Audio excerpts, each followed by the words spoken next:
2025 में बीसी जैसे कोर्स में एडमिशन लेना है लेकिन क्लैरिटी नहीं है एलिजिबिलिटी क्राइटेरिया को लेके, एडमिशंस को लेके, तो कौन से हैं वो टॉप 10 डाउट्स बीसीए कोर्स को लेके जो एक बीसीए एस्पायरेंट फेस कर सकता है और कौन से वो इंपॉर्टेंट फैक्ट्स जो आपको ध्यान में रखने हैं बीसीए कोर्स में एडमिशन लेने से पहले। तो अगर आप सभी के क्वेश्चंस हैं तो बीसीए फंडास बाय सनस्टोन का आज का ये वीडियो आप सभी के लिए बहुत ही ज्यादा डाउट क्लियरिंग होने वाला है, क्योंकि आज हम डिटेल में डिस्कस करने वाले हैं top 10 doubts about BCA course in 2025। So hello everyone, मेरा नाम है रोहित, मैं हूं एक कंप्यूटर साइंस इंजीनियर। मुझे 10 से ज्यादा सालों का एक्सपीरियंस टॉप एमएनसीज में काम करने का। तो अपने इस एक्सपीरियंस के बेसिस पे मैं आप सभी को अच्छे से गाइड करने की कोशिश करूंगा। तो अगर आप चैनल पर नए हैं तो चैनल को सब्सक्राइब कर लें।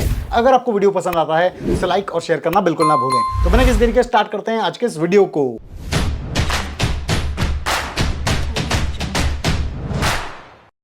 To get free career counseling, check the link in description box and pin the comment below. हर साल कई स्टूडेंट्स बीसीए कोर्स में एडमिशन लेने का प्लान करते हैं, क्योंकि टेक्निकल फील्ड में एंट्री, टेक्निकल साइड करियर बनाने के लिए बीसीए कोर्स एक बहुत ही अच्छा ऑप्शन है।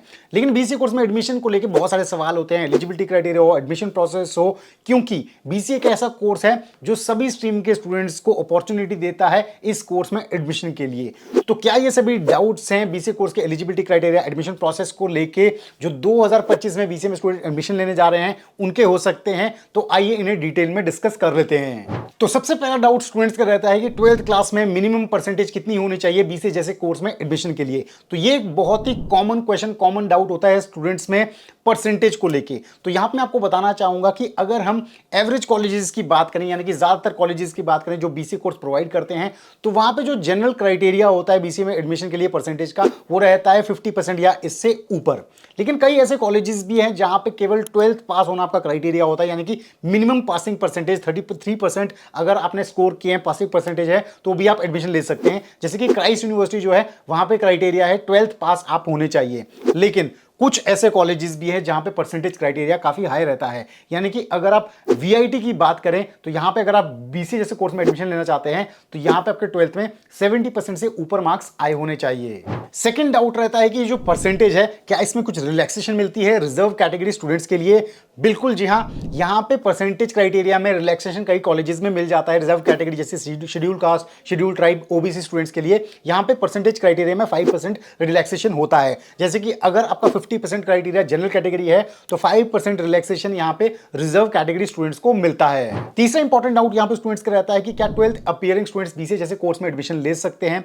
तो यहां मैं आपको बताना चाहूंगा, जी हां, बिल्कुल 12th अपीयरिंग स्टूडेंट्स या फिर जिनके फाइनल एग्जाम्स होने वाले हैं वो बीसीए कोर्स में प्रोविजनल एडमिशन ले सकते हैं। फिर फाइनली जब वो 12th क्लास को क्वालिफाई करते हैं और उस कॉलेज के बीसीए कोर्स की एलिजिबिलिटी क्राइटेरिया को फुलफिल करते हैं तो वहां पे उनका एडमिशन हो जाएगा। अब बात करते हैं नेक्स्ट डाउट की, जो कि है डाउट नंबर 4 और बहुत ही इंपॉर्टेंट डाउट है, यानी कि कौन से स्ट्रीम के स्टूडेंट्स 12th के बाद बीसीए कोर्स में एडमिशन ले सकते हैं? तो यहां पे मैं आपसे कहना चाहूंगा कि बहुत सारे कॉलेजेस ऐसे हैं जो सभी स्ट्रीम के स्टूडेंट्स को बीसीए कोर्स में एडमिशन ऑफर करते हैं, लेकिन एक एक करके इन्हें समझ लेते हैं। सबसे पहले बात करते हैं ह्यूमैनिटीज और आर्ट्स स्ट्रीम के स्टूडेंट्स की। तो आर्ट्स स्ट्रीम के जो स्टूडेंट्स हैं, बहुत सारे कॉलेजेस बीसीए कोर्स में एडमिशन ऑफर करते हैं ऐसे स्टूडेंट्स को, बट ध्यान में यहां पे आप ये रखें कि आपके पास इंग्लिश, सीएसआईपी जैसे मैंडेटरी सब्जेक्ट हैं तो आपकी प्रोबेबिलिटी ज्यादा है। ऐसे कॉलेजेस जो आर्ट्स और ह्यूमैनिटी स्ट्रीम को ऑफर करते हैं बीसीए में एडमिशन, वो जैसे कि एमआईटी यूनिवर्सिटी हो गया, यूनिवर्सिटी ऑफ कश्मीर हो गया। दूसरे आते हैं कॉमर्स स्ट्रीम के स्टूडेंट्स। कॉमर्स स्ट्रीम के स्टूडेंट्स के लिए भी बीसीए में एडमिशन ऑफर होते हैं। बस ध्यान में आपको यहाँ पे ये रखना है कि आपके पास इंग्लिश, मैथ, स्टैटिस्टिक्स ऐसे मैंडेटरी सब्जेक्ट हो तो आपकी प्रोबेबिलिटी बढ़ जाती है बीसीए कोर्स में एडमिशन लेने के लिए। इसके कुछ कॉलेजेस हैं जैसे कि Hindustan institute of technology and science Chennai हो गया, JP institute of information technology Uttar Pradesh. ऐसे कॉलेजेस में इन स्ट्रीम के इन सब्जेक्ट्स के साथ स्टूडेंट्स बीसीए कोर्स में एडमिशन ले सकते हैं। नेक्स्ट बात करें मेडिकल स्ट्रीम के स्टूडेंट्स, यानी कि पीसीबी वाले स्टूडेंट्स को भी बहुत कॉलेजेस बीसीए कोर्स में एडमिशन ऑफर करते हैं। यहां पे आपके पास इंग्लिश मैंडेटरी सब्जेक्ट होना चाहिए। तो GD Goenka university, GITAM university ये ऑफर करती हैं ऐसे बैकग्राउंड के स्टूडेंट्स को बीसीए कोर्स में। और फाइनली नॉन मेडिकल स्ट्रीम यानी कि पीसीएम, यानी कि फिजिक्स, केमिस्ट्री, मैथमेटिक्स वाले जो स्टूडेंट्स हैं वो मेजॉरिटी सभी कॉलेजेस में बीसीए में एडमिशन ले सकते हैं, क्योंकि मैथ एक इंपॉर्टेंट सब्जेक्ट रहता है बीसीए कोर्स में और इनके पास 12th में ये सब्जेक्ट होता है। तो ये मेजॉरिटी कॉलेजेस के लिए एलिजिबल होते हैं। पॉपुलर कॉलेजेस जैसे कि श्री राम स्वरूप मेमोरियल यूनिवर्सिटी लखनऊ, गुरु गोविंद सिंह इंद्रप्रस्थ यूनिवर्सिटी के जो कॉलेजेस हैं वहां पे आप बीसीए कोर्स में एडमिशन ले सकते हैं। नेक्स्ट इंपॉर्टेंट डाउट है कौन से वो 12th क्लास इक्विवेलेंट और अदर स्ट्रीम्स जो बीसीए कोर्स में एडमिशन ले सकते हैं? तो इसमें आते हैं 12th वोकेशनल स्ट्रीम्स में अगर आपने किया है तो भी आप बीसीए कोर्स परस्यू कर सकते हैं। इसके अलावा डिप्लोमा स्टूडेंट्स भी बीसीए जैसा कोर्स कर सकते हैं, बट उन्होंने वैलिड डिप्लोमा किया होना चाहिए, यानी कि 10वीं के बाद उन्होंने 2-3 साल का वैलिड डिप्लोमा किया होना होना चाहिए और ऐसे उनकी बीसी कोर्स में लेटरल एडमिशन भी हो सकती है। यहाँ पे एक और इंपॉर्टेंट चीज मैं आपको बताना चाहूंगा, बीसी कोर्स में इंपॉर्टेंट सब्जेक्ट्स रहते हैं जैसे कि मैथमेटिक्स हो गया, सीएसआईपी हो गया, इंग्लिश हो गया। तो अगर आपको इनकी नॉलेज नहीं है इतनी ज्यादा तो आपको बीसी कोर्स में एडमिशन के टाइम पे ब्रिज कोर्सेज भी ऑफर किए जाते हैं, जहां पे आपको नॉर्मल सब्जेक्ट्स के साथ साथ कुछ एक्स्ट्रा सब्जेक्ट्स होते हैं जिसमें आपको इन सब्जेक्ट्स की बेसिक नॉलेज स्टार्ट में दी जाती है। नेक्स्ट जो इंपॉर्टेंट डाउट है वो ये रहता है कि कौन से एजुकेशन बोर्ड के स्टूडेंट्स बीसी जैसे कोर्स के लिए एलिजिबल होते हैं। तो जब भी हम बीसी के एलिजिबिलिटी क्राइटेरिया की बात करते हैं तो हम देखते हैं कि 12th आपने पास की होनी चाहिए किसी रिकॉग्नाइज्ड बोर्ड से। अब इस रिकॉग्नाइज्ड बोर्ड का क्या मतलब होता है? ये रिकॉग्नाइज्ड बोर्ड का मतलब होता है कि वो एजुकेशनल बॉडी जो यूजीसी, एआईसीटी या फिर मिनिस्ट्री ऑफ एजुकेशन से रिकॉग्नाइज्ड हो। तो इसमें आते हैं जैसे कि आपके इंटरनेशनल बोर्ड्स हो गया, आईसीएसई हो गया, सीबीएसई हो गया और स्टेट रिकॉग्नाइज्ड बोर्ड्स भी। इसके अलावा एनआईओएस बोर्ड स्टूडेंट्स भी बीसीए कोर्स के लिए एलिजिबल होते हैं। नेक्स्ट इंपॉर्टेंट डाउट है कि बीसीए कोर्स में एडमिशन का क्या प्रोसेस रहता है। तो जो 12th परस्यूइंग स्टूडेंट है या फिर 12th पास स्टूडेंट्स है, अगर वो बीसीए कोर्स में एडमिशन लेना चाहते हैं तो उसके दो तरीके हैं। कुछ कॉलेजेस अपने एंट्रेंस एग्जाम या फिर डायरेक्ट एडमिशंस करवाते हैं और दूसरा रहता है एंट्रेंस एग्जामिनेशन के बेसिस पे, जो नेशनल लेवल एंट्रेंस एग्जामिनेशन होते हैं उसके बेसिस पे, उसके स्कोर के बेसिस पे कॉलेजेस में बीसीए कोर्स में एडमिशन होता है। अगर आप कॉलेज वाइज जाएं तो यहाँ पे कॉलेजेस की वेबसाइट पे आपको रजिस्टर करना होता है, उनका अपना एंट्रेंस एग्जाम होगा, पर्सनल इंटरव्यू होगा, ग्रुप डिस्कशंस होगा, उसके बेसिस पे आपका एडमिशन होता है। लेकिन अगर आप नेशनल लेवल एंट्रेंस एग्जामिनेशन देते हैं तो उसमें पॉपुलर एंट्रेंस एग्जामिनेशन आते हैं जैसे कि सीयूटी यूजी हो गया, एमएस सीईटी हो गया, मकॉट सीईटी हो गया, आईपीयू सीईटी हो गया, सिम्बायोसिस का अपना एंट्रेंस टेस्ट हो गया।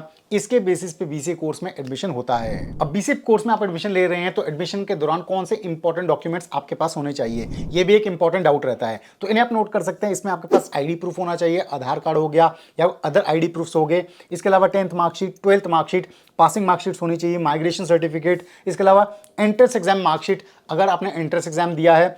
इसके अलावा कुछ केसेस में income certificate, residence certificate, caste certificate, इन सब चीजों की भी जरूरत भी पड़ सकती है। नेक्स्ट इंपॉर्टेंट डाउट स्टूडेंट्स का ये भी होता है कि अगर 12th क्लास में उनकी बैकलॉग आ जाए यानी कि सप्लीमेंट्री आ जाए तो क्या वो बीसी कोर्स में एडमिशन ले सकते हैं। तो यहाँ पे मैं आपको बताना चाहूंगा, अगर आपकी कोई सप्लीमेंट्री आती है और आपने बीसी कोर्स में एडमिशन के लिए किसी कॉलेज में अप्लाई कर दिया है तो उसे प्रोविजनल माना जाता है जब तक आप उसे क्लियर नहीं कर देते। और यहाँ मैं आपको बताना चाहूंगा उसे आपको क्लियर करना होता है एक स्पेसिफिक टाइम फ्रेम में, एडमिशन प्रोसेस से पहले। अगर उससे पहले वो क्लियर नहीं होती है या उस टाइम फ्रेम में वो नहीं आती है तो आपका एडमिशन नहीं माना जाएगा। 10th इंपॉर्टेंट डाउट स्टूडेंट्स का ये रहता है कि अगर आपने बीसी कोर्स में किसी कॉलेज में एडमिशन ले लिया है तो क्या आप कॉलेज चेंज कर सकते हैं। तो यहाँ मैं आपको बताना चाहूंगा कि हाँ, कर सकते हैं। कुछ सिनेरियोज में इस प्रोसेस को कहा जाता है माइग्रेशन या फिर ट्रांसफर। तो कॉलेज ट्रांसफर के लिए स्टूडेंट्स को कुछ इंपॉर्टेंट फैक्टर्स का ध्यान रखना पड़ता है। ये इंपॉर्टेंट फैक्टर्स हैं, आप नोट कर सकते हैं। इसमें सबसे पहला आता है यूनिवर्सिटी रूल्स एंड रेगुलेशंस। तो आपकी जो करंट यूनिवर्सिटी है उसकी रूल्स एंड पॉलिसीज को चेक करना होगा। इनकी माइग्रेशन को लेके कुछ इंपॉर्टेंट पॉलिसीज हो सकती हैं। ऐसा हो सकता है कि जो आपका कॉलेज है ट्रांसफर वाला, उसकी पेरेंट यूनिवर्सिटी सेम होनी चाहिए। इंपॉर्टेंट डॉक्यूमेंटेशन रिक्वायर्ड हो सकती है इस ट्रांसफर के लिए, जिसमें आ सकते हैं आपके academic records, migration certificate, no objection certificate, इनकी जरूरत पड़ सकती है। नेक्स्ट इंपॉर्टेंट चीज है टाइमिंग ऑफ ट्रांसफर, यानी कि अगर आप ट्रांसफर करना चाहते हैं किसी दूसरे कॉलेज में तो ये यूजुअली फर्स्ट ईयर में ही होता है। और लास्ट चीज है एडमिशन क्राइटेरिया। जिस कॉलेज में आप ट्रांसफर करना चाहते हैं उसके एलिजिबिलिटी क्राइटेरिया को भी आपको फुलफिल करना होगा अगर आप वो ट्रांसफर चाहते हैं। तो स्टूडेंट्स 2025 में अगर आप बीसी कोर्स में एडमिशन लेने का टारगेट कर रहे हैं और आपके इनमें से कुछ डाउट्स है तो आई होप आपको आज का ये वीडियो बहुत ज्यादा इंफॉर्मेटिव लगा होगा। तो ऐसे ही कुछ इंटरेस्टिंग वीडियोस आगे हम लेते आएंगे। तो अगर आपको आज का वीडियो पसंद आए तो जरूर इस वीडियो को लाइक करें, शेयर करें और चैनल को सब्सक्राइब करना बिल्कुल ना भूलें। हम जल्द लेके आएंगे एक और ऐसा ही इंटरेस्टिंग वीडियो। तब तक आप सभी अपना ध्यान रखिए। Stay tuned, stay safe and believe in you.